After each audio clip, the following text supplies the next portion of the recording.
So hello everyone, my name is Abhishek Goyal and welcome to my channel.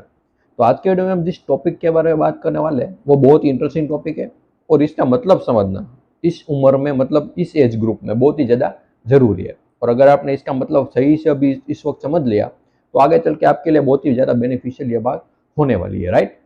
तो हम direct अगर topic पर आए कि हमारा आज का टॉपिक क्या है, व्हाट इज अवेयरनेस, राइट। और ये बहुत ही इंपॉर्टेंट, जैसा मैंने कहा, क्यों है, क्योंकि यहाँ पर एक वर्ड आता है अवेयरनेस और एक और भी वर्ड होता है विच इज कॉन्शियसनेस। अब इन दोनों के बीच का डिफरेंस क्या होता है, राइट। एक्चुअल में कोई डिफरेंस है भी नहीं, इसे भी समझना बहुत ही ज़्यादा जरूरी है। अगर इस डिफरेंस को हमने एक बार क्लियर कर लिया, क्योंकि बहुत ज़्यादा लोग यहाँ पर कंफ्यूज हो जाते हैं कि कॉन्शियसनेस क्या है, अवेयरनेस क्या है, क्या दोनों अलग अलग है, दोनों सेम है, और अलग अलग है तो क्या डिफरेंस है, सेम है तो फिर डिफरेंस की कोई बात ही नहीं आती, राइट। तो इस चीज़ को भी समझना बहुत ही ज़्यादा जरूरी है। तो देखिए, अवेयरनेस और कॉन्शियसनेस में कोई भी डिफरेंस नहीं है, दोनों सेम है, राइट। कई लोग पास्ट में से हुए जिन्होंने इन दोनों को अलग अलग बताया है। मतलब कॉन्शियसनेस जहां से अराइज होती है वह उसे कहते हैं अवेयरनेस। मतलब अवेयरनेस अगर है तो कॉन्शियसनेस हो सकती है, बट अगर अवेयरनेस नहीं है तो कॉन्शियसनेस भी नहीं हो सकती है, राइट। तो अवेयरनेस को यहाँ पर क्या, जो हम जिस एलिमेंट के बारे में ज्यादातर मैं वीडियो में बात करता हूँ, राइट, तो वो एलिमेंट को यहाँ पर क्या बताया गया है, अवेयरनेस। उसको अवेयरनेस कहा गया है। अगर वो है तो उसमें से कॉन्शियसनेस अराइज होती है और वहां पर डिजर्व हो जाती है, राइट। तो कॉन्शियसनेस के होने के लिए अवेयरनेस का होना जरूरी है, ऐसा कुछ लोगों ने पास्ट में कहा है, बट ये सिर्फ वर्ड्स है अलग अलग, राइट। एक्चुअल में कॉन्शियसनेस अवेयरनेस में कोई भी डिफरेंस नहीं है, दोनों सेम बात है, राइट। इसको समझना बहुत ही ज्यादा जरूरी था। तो अब आपको इतना क्लियर हुआ, दोनों में कोई भी डिफरेंस नहीं है। अब एक और चीज समझनी हमको, यहाँ पर कॉन्शियसनेस को समझे उससे पहले समझना पड़ेगा कि कंटेंट ऑफ कॉन्शियसनेस क्या है, राइट। एक दो वर्ड आते हैं, कॉन्शियसनेस या फिर अवेयरनेस कहो, और आता है कंटेंट ऑफ कॉन्शियसनेस। इन दोनों के बीच का डिफरेंस हमें समझना बहुत ही ज्यादा जरूरी है। अगर इसको हमने क्लियरली समझ लिया तो हम कॉन्शियसनेस को बहुत इजीली समझ पाएंगे। तो देखिए, कंटेंट ऑफ कॉन्शियसनेस क्या होता है। फॉर एग्जांपल, हमारे 5 सेंसेस है जिसके थ्रू हम इस यूनिवर्स को परसीव करते हैं। मतलब जो भी हमें एक्सपीरियंस होता है वो इन 5 सेंसेस के थ्रू होता है। फॉर एग्जांपल, आप मुझे देख रहे हो, राइट। आपको कुछ कुछ भी दिख रहा है, मुझे अगर मैं एग्जांपल से निकाल दूं, कोई भी चीज आप अगर देखते हो तो आपको इतना तो पता चलता है कि मैं देख रहा हूँ, राइट। अब क्या देख रहे हो, ये आता है कंटेंट ऑफ कॉन्शियसनेस में। मतलब आप जो देख रहे हो वो क्या है, राइट, किस चीज को देख रहे हो, राइट। और फॉर एग्जाम्पल आपने कुछ सुना, तो क्या सुना, कौन सी आवाज थी, किसकी आवाज थी, राइट। अगर मैं ये बजाऊं तो ये चुटकी की आवाज है। अब ये वर्ड चुटकी, ये चुटकी की आवाज, ये सब क्या है, कंटेंट ऑफ कॉन्शियसनेस में आता है। इससे रिलेटेड आपके माइंड में मेमोरी थी जिसकी वजह से आपको पता चला कि ये चुटकी की आवाज है। तो मेमोरी जब यूज में आती है तो उसको हम बोलते हैं कंटेंट ऑफ कॉन्शियसनेस। और सिर्फ 5 सेंसेस ही नहीं, आप थॉट को भी इंक्लूड कर सकते हो कंटेंट ऑफ कॉन्शियसनेस। मतलब किसी भी चीज के बारे में जब आप सोच रहे हो तो वो भी कंटेंट ऑफ कॉन्शियसनेस में आता है, राइट। तो ये कॉन्शियसनेस नहीं हुई, ये क्या हुआ, कंटेंट ऑफ कॉन्शियसनेस हुआ।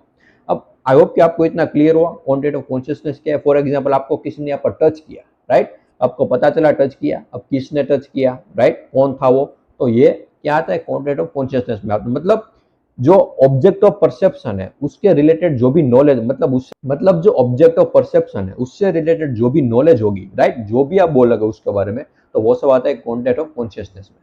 तो फिर कॉन्शियसनेस क्या हुई, राइट। कंटेंट ऑफ कॉन्शियसनेस तुमने समझ लिया, तो फिर यहाँ पर कॉन्शियसनेस क्या है। तो देखिए, अभी मैंने एग्जांपल लिया, किसी ने आपको टच किया तो आपको पता चला। अब देखिए, आपको पता चला, दिस इज कॉन्शियसनेस। अब किसका टच था, कौन था, जो भी नॉलेज अब बोलोगे आप ऑब्जेक्ट ऑफ परसेप्शन के बारे में, तो वो क्या होगा, कंटेंट ऑफ कॉन्शियसनेस। मतलब आपने कुछ देखा, राइट, आपको दिखाई दे रहा है, that is due to consciousness. अब क्या देख रहे हो, किसको देख रहे हो, कौन सी चीज देख रहे हो, वो सब किस में आता है, कंटेंट ऑफ कॉन्शियसनेस में, राइट। अभी मैंने चुटकी का एग्जांपल लिया, आपने ये आवाज सुनी, राइट, आपको आवाज सुनाई दी, और इसको जाने दो कोई भी और आवाज हो जो आपको सुनाई दी। अब कैसे सुनाई दी, ड्यू टू कॉन्शियसनेस, कॉन्शियसनेस की वजह से आपको वो आवाज सुनाई दी। अब वो आवाज किसकी थी, अभी मैंने कहा ना ये चुटकी की आवाज थी, तो अब ये किसकी आवाज थी, उससे रिलेटेड जो भी नॉलेज होगी वो आता है कंटेंट ऑफ कॉन्शियसनेस में, राइट। तो अब क्या आपको धीरे धीरे पता चल रहा है कि इन दोनों के बीच का डिफरेंस क्या है, consciousness and content of consciousness. Normally हम जिसको कॉन्शियसनेस समझते हैं वो रियलिटी में क्या है, कंटेंट ऑफ कॉन्शियसनेस है, राइट। ज्यादातर लोग कंटेंट ऑफ कॉन्शियसनेस को कॉन्शियसनेस मानते हैं या फिर अवेयरनेस मानते हैं। मतलब इससे रिलेटेड जो भी नॉलेज होगी उसको हम कॉन्शियसनेस मानते हैं, बट ये सही नहीं है, दोनों के बीच में डिफरेंस है, कॉन्शियसनेस और कंटेंट ऑफ कॉन्शियसनेस। क्यों ऐसा, क्यों डिफरेंस क्यों होना जरूरी है? बिकॉज अगर आप कंटेंट ऑफ कॉन्शियसनेस को कॉन्शियसनेस समझते हो और हम ये जानते हैं कि मैं ही कॉन्शियसनेस हूँ, राइट, मैं ही कॉन्शियसनेस हूँ, तो ये कॉन्शियसनेस को हम बार बार चेंज भी कर सकते हैं। कैसे? अगर आप कंटेंट ऑफ कॉन्शियसनेस हो तो उसको मैं चेंज भी कर सकता हूँ। आप आज कुछ देख रहे हो, कल कुछ और देखोगे, परसों कुछ और देखोगे, तो ये सब क्या है? Content of consciousness bar bar change हो रहा है। अगर आप कॉन्शियसनेस हो तो आप कभी भी चेंज नहीं हो सकते। इसलिए यहाँ पर कंटेंट ऑफ कॉन्शियसनेस और कॉन्शियसनेस के बीच का डिफरेंस हमें पता होना जरूरी है। बट अगर आप मैंने जो जिस तरीके से समझाया आपको, वो आप कॉन्शियसनेस हो, मतलब आपको जो भी पता लग रहा है, जो भी एक्सपीरियंस हो रहा है, that is due to consciousness. अब उस एक्सपीरियंस के ऊपर आप थॉट क्रिएट कर सकते हो, राइट, उससे उससे रिलेटेड कुछ भी बोल सकते हो। वो किसके रेल में आता है? Content of consciousness, right. तो बहुत ही छोटा और बहुत ही बारीक डिफरेंस है जिसको आपको समझना बहुत ही ज्यादा जरूरी है, राइट। तो आई होप कि आपको कॉन्शियसनेस क्लियर हुआ, कॉन्शियसनेस एक्चुअल में है क्या और उसके और कंटेंट ऑफ कॉन्शियसनेस के बीच का डिफरेंस क्या है।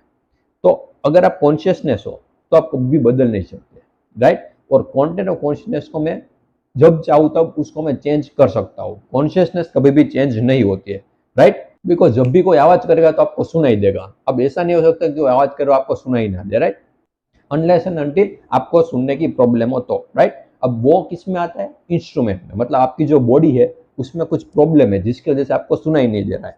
कॉन्शियसनेस तो है, राइट। फॉर एग्जाम्पल आप अगर कहो कि मुझे सुनाई नहीं देता, फॉर एग्जाम्पल मेरे कान में कोई प्रॉब्लम है जिसकी वजह से मुझे सुनाई नहीं देता, तो आप कहोगे कि मुझ में कॉन्शियसनेस है ही नहीं। अब ये गलत बात है। क्यों? क्योंकि हमने यहाँ पर 5 सेंसेस को इंक्लूड किया है। फॉर एग्जाम्पल आपको सुनाई नहीं दे रहा है, बट उसी वक्त आपके सामने कुछ कोई आएगा तो आपको दिखाई तो देगा, राइट, दिखाई तो दे रहा है। मतलब 5 सेंसेस में से कोई भी एक सेंसेस अगर ऑपरेट कर रहा है जिसकी वजह से आपको एक्सपीरियंस हो रहा है, तो आप कह सकते हो कॉन्शियसनेस है जिसकी वजह से आपको एक्सपीरियंस हो रहा है, राइट। तो ये आई होप ये भी आपको समझ में, ये भी बहुत ही बेसिक सा क्वेश्चन था कि लोग ज्यादातर बात करते हैं कि कॉन्शियसनेस के बारे में बात करते हो, अगर मैं कुछ देख रहा हूँ और मैंने ऐसे हाथ कर दिया तो मतलब मुझे दिखाई नहीं दे रहा है, तो मतलब कॉन्शियसनेस मुझ में है नहीं। अब ये गलत बात है, आपको दिखाई नहीं दे रहा है लेकिन उसी वक्त मैं आवाज करूंगा तो आपको सुनाई तो देगा, right, that is due to consciousness. तो आई होप कि आपको इसमें क्लियर हुआ। और जैसा मैंने कहा, कंटेंट ऑफ कॉन्शियसनेस को मैं जब चाहूँ तब उसको चेंज कर सकता हूँ, लेकिन कॉन्शियसनेस को कभी भी चेंज नहीं कर सकते, और वही आप हो, राइट। आप में और कॉन्शियसनेस में कोई भी डिफरेंस नहीं है। इसको समझना बहुत ही ज्यादा जरूरी था, राइट। तो आई होप कि आपको समझ में जो भी मैंने यहाँ पर समझाने की अपनी पूरी ट्राई की है, कॉन्शियसनेस और कंटेंट ऑफ कॉन्शियसनेस। और जैसा मैंने कहा कि कॉन्शियसनेस और अवेयरनेस में कोई भी डिफरेंस नहीं है, दोनों सेम ही चीज है, राइट, राइट। तो आई होप कि आपको समझ में है। फिर भी कोई भी क्वेरी या फिर कोई भी डाउट हो तो बिल्कुल आप मुझे कमेंट में बता सकते हो। And thank you so much for watching this video.